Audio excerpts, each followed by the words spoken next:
आगे बढ़ते हैं। वज़ीर-ए-आज़म नरेंद्र मोदी ने कुल जमाती मीटिंग के इख्तिताम पर दहानी कराई कि मुल्क की सरहद पर किसी भी चौकी पर किसी का कब्जा नहीं है और ना ही कोई हिंदुस्तानी सरहद में दाखिल हुआ है। हिंदुस्तानी फौज किसी भी चैलेंज का सामना करने की अहल है और ये कि तीनों फौजें मिलकर मुहिम चला सकती है।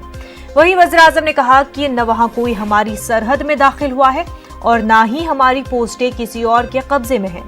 वज़ीर-ए-आज़म ने कहा, आज हमारे पास ये सलाहियत मौजूद है कि कोई भी हमसे 1 इंच भी जमीन की तरफ आंख उठाकर नहीं देख सकता। आज हिंदुस्तान की अफवाज भी मुल्क मुख्तलिफ शोबों में बैक वक्त मुहिम चलाने की अहलियत रखती है। इस सर्वदलीय बैठक के माध्यम से मैं शहीदों के परिवारों को भी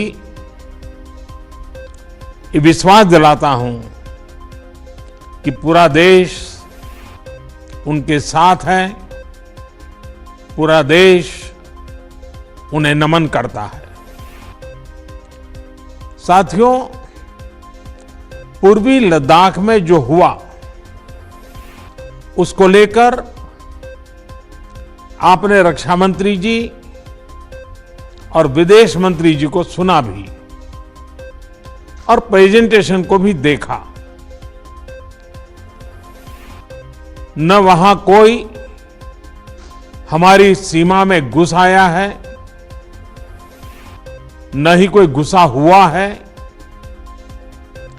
न ही हमारी कोई पोस्ट किसी दूसरे के कब्जे में है।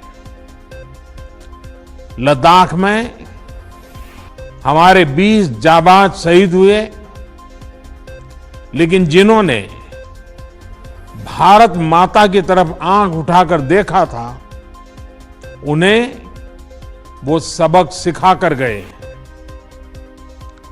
उनका ये शौर्य, ये बलिदान हमेशा हर भारतीय के मन में अमिट रहेगा। आज हमारे पास ये कैपेबिलिटी है कि कोई भी हमारी 1 इंच जमीन की तरफ आंख उठाकर भी नहीं देख सकता। आज भारत की सेनाएं हर सेक्टर में एक साथ मूव करने में पूरी तरह सक्षम है। ऐसे में हमने जहां एक तरफ सेना को अपने स्तर पर उचित कदम उठाने की छूट दी है, वहीं दूसरी तरफ डिप्लोमेटिक माध्यमों से भी चीन को अपनी बात दो टूक स्पष्ट कर दी है।